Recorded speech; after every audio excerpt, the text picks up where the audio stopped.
Assalamualaikum warahmatullahi wabarakatuh. Kami dari kelompok 6 akan mempresentasikan tentang analisis dinamika penduduk di Kabupaten Bangkalan. Kelompok 6 terdiri dari yang pertama ada Rilmia Octavian NIM 105, Muhammad Ma'ruf NIM 111, Cahyani 112, Syafira Adenin NIM 117, Reka Angelita NIM 119, Septita Putri Cahyani NIM 125, Vivin Eka Wahyudi NIM 128, dan Vicky Ardana NIM 149. Apa sih dinamika penduduk itu? Dinamika penduduk adalah perubahan atau pertumbuhan jumlah penduduk dari waktu ke waktu yang disebabkan oleh faktor-faktor penentu atau serangkaian permasalahan yang berkaitan dengan regulasi penyebaran atas komposisi ketidakmerataan pendudukan, sehingga menimbulkan gejolak sosial serta penyimpangan-penyimpangan dalam tata kelola kehidupan masyarakat. Kependudukan menjadi salah satu faktor yang mempengaruhi pertumbuhan ekonomi di suatu wilayah. Dinamika penduduk adalah kondisi di saat struktur penduduk, jumlah, dan persebarannya mengalami perubahan akibat terjadinya proses demografi, yaitu kelahiran, kematian, perpindahan. Pertumbuhan penduduk menurut Lucas, Donald, dan Young dipengaruhi oleh 3 elemen utama, yaitu fertilitas atau kelahiran, mortalitas atau kematian, dan migrasi atau perpindahan.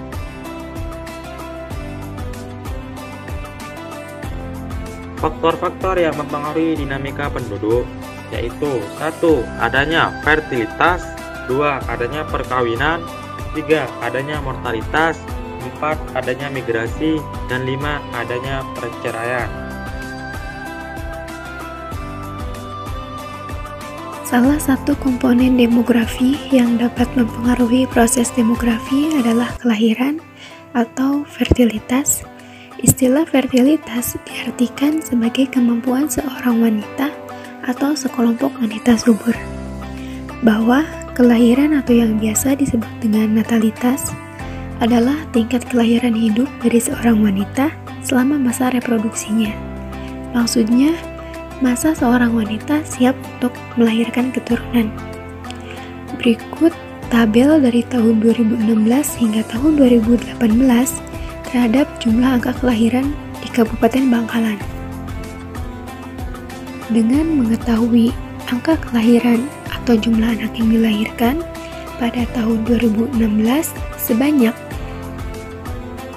5.967 bayi, dan pada tahun 2017 sebanyak 9.020 bayi, dan tahun 2018 bayi yang lahir sebanyak 6.215 bayi.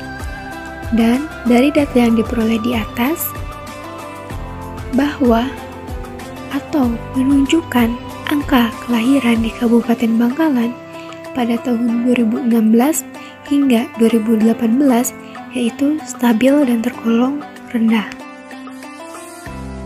Nah, faktor-faktor yang mempengaruhi dinamika penduduk selanjutnya adalah mortalitas. Mortalitas atau kematian merupakan salah satu dari 3 komponen demografi selain fertilitas dan migrasi yang dapat mempengaruhi jumlah dan komposisi umur penduduk. Mortalitas atau kematian dapat menimpa siapa saja, tua, muda, kapan, dan di mana saja. Kasus kematian terutama dalam jumlah banyak berkaitan dengan masalah sosial, ekonomi seperti kemiskinan, adat istiadat, maupun masalah kesehatan lingkungan. Indikator kematian berguna untuk memonitor kinerja pemerintah pusat maupun pemerintah daerah dalam peningkatan kesejahteraan masyarakat. Berikut adalah tabel jumlah angka kematian Kabupaten Bangkalan tahun 2016 hingga tahun 2018.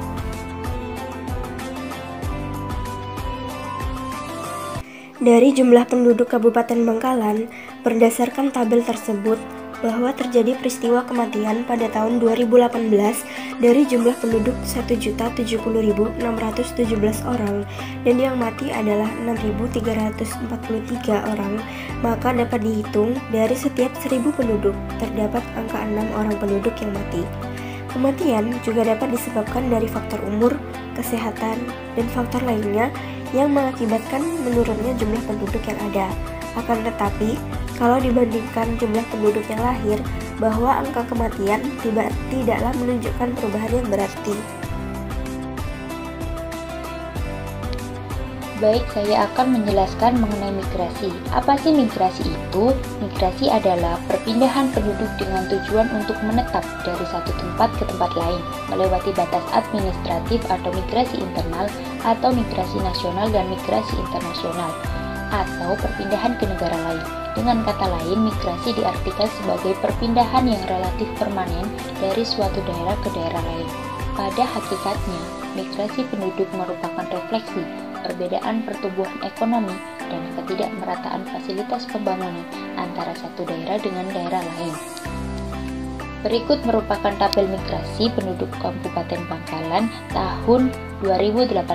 Di tahun 2018 terdapat migrasi masuk sebanyak 6.802, migrasi keluar sebanyak 15.091, kemudian diperoleh migrasi neto sebanyak minus 8.289.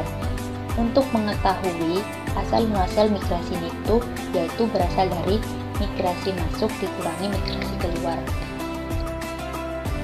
Migrasi sendiri dipengaruhi oleh daya dorong atau push faktor suatu wilayah dan daya tarik atau pull faktor wilayah lainnya. Daya dorong wilayah menyebabkan orang pergi ke tempat lain, misalnya karena di daerah itu tidak tersedia sumber daya yang memadai untuk memberikan jaminan kehidupan bagi penduduknya. Adapun faktor-faktor pendorong atau push faktor masyarakat Bangkalan untuk melakukan migrasi adalah yang pertama, makin berkurangnya sumber-sumber kehidupan seperti menurunnya daya dukung lingkungan, menurunnya permintaan atas barang-barang tertentu yang bahan bakunya makin susah diperoleh. Kedua, sedikitnya lapangan pekerjaan di Bangkalan. Ketiga, minimnya upah minimum regional di Bangkalan. Yang terakhir, alasan pendidikan, pekerjaan, atau perkawinan. Adapun faktor-faktor penarik pull faktor masyarakat Bangkalan yang dirasakan yaitu yang pertama, adanya harapan untuk memperoleh kesempatan untuk memperbaiki taraf hidup. Yang kedua, adanya kesempatan untuk memperoleh pendidikan yang lebih baik. Yang ketiga, keadaan lingkungan dan keadaan hidup yang menyenangkan, misalnya iklim, perumahan, sekolah, dan fasilitas-fasilitas publik lainnya. Yang terakhir, adanya aktivitas-aktivitas di kota besar, tempat hiburan, pusat kebudayaan sebagai daya tarik bagi orang-orang daerah lain untuk bermukim di kota besar. Untuk tahun 2017, Kabupaten Bangkalan memiliki angka migrasi neto yang negatif, yaitu penduduk yang datang lebih sedikit daripada penduduk yang keluar. Ini berarti banyak kekurangan dari segi ekonomi maupun sosialnya. Salah satu contoh, kurang tersedianya lapangan pekerjaan ataupun tidak bisanya untuk membuka lahan usaha karena beberapa alasan, sehingga banyak penduduk dari Kabupaten Bangkalan yang berusaha mencari kekurangan ketersediaannya untuk fasilitas hidupnya ke daerah lain.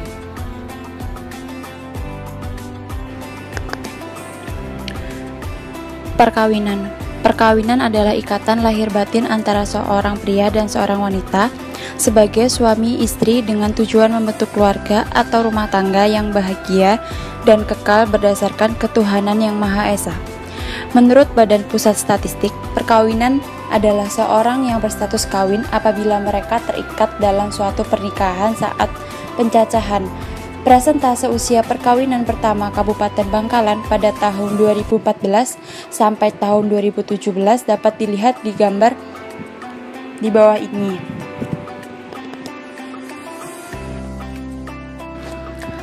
Perkawinan usia 15 sampai 49 tahun merupakan usia subur bagi seorang perempuan karena pada rentan usia tersebut kemungkinan perempuan untuk melahirkan anak cukup besar. Penundaan usia perkawinan pertama pada perempuan merupakan faktor-faktor yang mempengaruhi penurunan tingkat fertilitas karena akan berdampak memperpendek masa reproduksi mereka. Di samping itu, perempuan yang kawin pada usia yang sangat muda memiliki resiko yang cukup besar pada saat mengandung dan melahirkan yang berdampak pada keselamatan ibu dan anak. Dengan memberikan kesempatan kepada perempuan untuk bersekolah lebih tinggi, dapat membantu penundaan usia perkawinan bagi seorang perempuan. Di Kabupaten Bangkalan masih banyak perempuan yang menikah di bawah umur 18 tahun. Namun, tren setiap tahunnya mengalami peningkatan. Perbandingan yang ditampilkan hanya pada usia perkawinan bagi perempuan dengan usia di bawah 18 tahun dan di atas 18 tahun. Di tahun 2015, penduduk usia perkawinan pada usia 19-24 tahun mencapai 61,10%. Namun, jika dikelompokkan dalam usia 18 tahun ke atas, maka jumlah persentase pada tahun 2015 adalah 66,87%. Tahun 2017, persentase usia pernikahan menjadi 73,96% untuk wanita dan pria, sebesar 43,91%. Selanjutnya, perceraian. Perceraian adalah putusnya ikatan perkawinan antara suami istri dengan keputusan pengadilan, dan ada cukup alasan bahwa di antara suami istri tidak dapat hidup rukun lagi sebagai suami istri. Pada prinsipnya, undang-undang perkawinan adalah mempersulit adanya perceraian, tetapi tidak berarti undang-undang perkawinan tidak mengatur sama sekali tentang tata cara perceraian bagi para suami istri yang akan mengakhiri ikatan perkawinannya dengan jalan perceraian. Di bawah adalah tabel kasus perceraian di Bangkalan tahun 2016 sampai 2019. Tahun 2016, cerai talak ada sekitar 542, cerai gugatnya ada 742. Di 2017, cerai talak ada 593, cerai gugatnya ada 913. Di 2018 memiliki peningkatan yang cukup pesat, yaitu 630, dan cerai gugatnya 1015. Pada tahun 2019, cerai talaknya ada 477 dan cerai gugatnya ada 705. Perceraian. Faktor pemicu perceraian di Bangkalan ini yaitu menikah terlalu muda, masalah ekonomi atau keuangan, belum sedianya tempat tinggal, konflik, dan lain-lain. Yang selanjutnya adalah kesimpulan. Jadi kesimpulan dari semua penjelasan tadi ialah dinamika penduduk adalah perubahan atau pertumbuhan jumlah penduduk dari waktu ke waktu yang disebabkan oleh faktor-faktor penentu atau serangkaian permasalahan yang berkaitan dengan regulasi penyebaran atas komposisi ketidakmerataan pendudukan, sehingga menimbulkan gejolak sosial serta penyimpangan-penyimpangan dalam tata kelola kehidupan masyarakat. Terdapat 5 faktor yang dapat mempengaruhi dinamika penduduk, yaitu yang pertama adalah fertilitas, kemudian mortalitas, migrasi, perkawinan, serta perceraian. Kematian atau mortalitas dapat disebabkan oleh faktor umur, terus kesehatan, dan faktor lainnya yang mengakibatkan menurunnya jumlah penduduk. Migrasi dapat diartikan sebagai perpindahan yang relatif permanen dari suatu daerah ke daerah lain. Berdasarkan data yang ada, faktor pemicu perceraian di Kabupaten Bangkalan ini yaitu menikah terlalu muda, kemudian masalah ekonomi atau keuangan, yang ketiga adalah belum tersedianya tempat tinggal, terus ada konflik dan lain-lain. Kemudian adalah saran. Dinamika penduduk dapat mempengaruhi suatu daerah atau negara, terutama pembangunan dalam mendorong pertumbuhan ekonominya. Ketika jumlah penduduk semakin besar, maka sebaiknya perlu diikuti dengan kualitas penduduk yang memadai, sehingga dapat menjadi modal bagi pertumbuhan ekonomi. Namun, sebaliknya akan menjadi beban bagi suatu daerah atau bahkan negara jika kualitas penduduknya rendah dan menghambat pembangunan. Terima kasih.